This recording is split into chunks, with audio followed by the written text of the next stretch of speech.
रात के 10 बजे का वक्त था। शाहीन अपने घर के दरवाजे के बाहर खड़ी थी, एक ऑन्टो का इंतजार करते हुए। पुरानी दिल्ली की जहरीली हवाएं और धुंध का असर हर तरफ था। तभी ऑन्टो की हेडलाइट्स दिखीं और उसने जल्दी से हाथ उठाकर ऑन्टो रोका।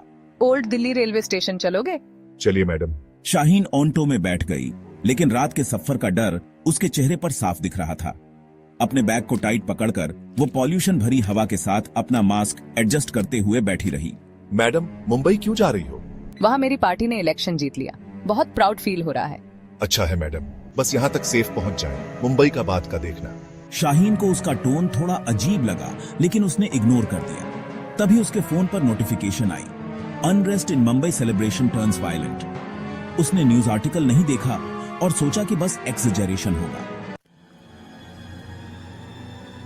शाहीन स्टेशन पर पहुंची तो महल और ज्यादा सफोकेटिंग लगा। हर तरफ धुंध थी और लोगों का शोर एक अजीब सी अफरा तफरी क्रिएट कर रहा था। अपने टिकट का चेक करके वो अपने कंपार्टमेंट की तरफ गई। जब तक ट्रेन आई, उसका एंजाइटी लेवल पीक पर था। ट्रेन में एंट्री करते ही उसने अपनी सीट ढूंढी। कंपार्टमेंट का माहौल अजीब था। एक बुजुर्ग आदमी एक पुरानी सी स्टिक लेके बैठा था और उनका एक्सप्रेशन मिस्टीरियस था। शाहीन अपनी सीट पर बैठी और हेडफोन्स लगाने की कोशिश की, लेकिन एक अनेजी फीलिंग उसका पीछा नहीं छोड़ रही थी। रात के 1 बजे के आसपास ट्रेन की लाइट्स ब्लिंक करने लगी। शाहीन फोन स्क्रॉल कर रही थी, तब उसके सामने बैठा बुजुर्ग आदमी उसे घूरना शुरू करता है। बेटा, तुम मुंबई क्यों जा रही हो? मैं वहाँ रहती हूँ और मुझे अपनी पार्टी की जीत सेलिब्रेट करनी है। मुंबई की हवा तुम्हारे सपोर्ट का जवाब देगी। शाहीन अनईजी फील करने लगी। तभी एक और पैसेंजर, एक लेडी, उसके पास बैठी। लेडी के हाथ में एक पुराना स्कार्फ था जो वह बार बार फोल्ड कर रही थी। तुम्हें लगता है कि तुम सेफ हो, लेकिन मुंबई अब अलग है। शाहीन का हार्ट स्किप कर गया। उसने लेडी की तरफ देखा, लेकिन उसके चेहरे पर एक अजीब सी शांति थी, जैसे वह कुछ ज्यादा जानती हो। ट्रेन मुंबई के प्लेटफॉर्म पर रुकी तो एक अजीब सी एनर्जी थी। बड़े ग्रुप सैफ्रॉन कपड़े पहने, फ्लैग्स लहराते हुए जिंदाबाद के नारे मार रहे थे। पैसेंजर्स के साथ बदतमीजी हो रही थी, चीजें तोड़ना, धक्का देना और कैओस क्रिएट करना। शाहीन ने सोचा कि वह उनसे बात करके उन्हें समझाए। वह उनके पास गई और कहा, मैं आपकी पार्टी की सपोर्टर हूँ, मैंने मुंबई के लिए वोट किया था। लेकिन कोई उसकी बात सुनने को तैयार नहीं था।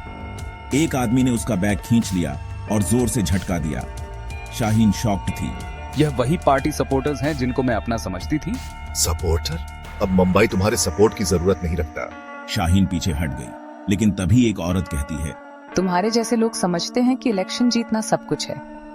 अब तुम्हें देखना होगा असली मुंबई। शाहीन ने पीछे मुड़कर प्लेटफॉर्म के एग्जिट की तरफ भागना चाहा, लेकिन तभी उसका फोन रिंग किया। Unknown caller. शाहीन ने कॉल उठाया और एक ठंडी सी आवाज आई, तुम्हारा सफर यहीं खत्म होगा, अब वापस मत आना। और कॉल कट गई। शाहीन का दिमाग घूमने लगा जब उसने पीछे से एक हल्का सा खांखता सुनाई दिया। भीड़ के बीच से एक सफेद कपड़ों में बुजुर्ग शख्स धीरे धीरे शाहीन की तरफ बढ़ने लगा। उनके हाथ में एक छोटी सी छड़ी थी और उनकी आंखों में एक अजीब सी शांति थी। शाहीन उन्हें देखती रही, लेकिन कुछ बोलने से पहले ही वह शख्स एक बुक निकालकर उसकी तरफ बढ़ते हैं। बेटा, यह रख लो। शाहीन कंफ्यूज थी। उसने किताब को हाथ में लिया और उनकी तरफ देखा, लेकिन तब तक वह भीड़ में गायब हो चुके थे। किताब का पहला पन्ना खोला तो उस पर लिखा था, जो दिख रहा है वो सच नहीं है। शाहीन का हार्ट और तेज धड़कने लगा। उसने किताब बंद की और उसका इंट्यूशन सिर्फ एक बात कह रहा था, ये सब क्या हो रहा है?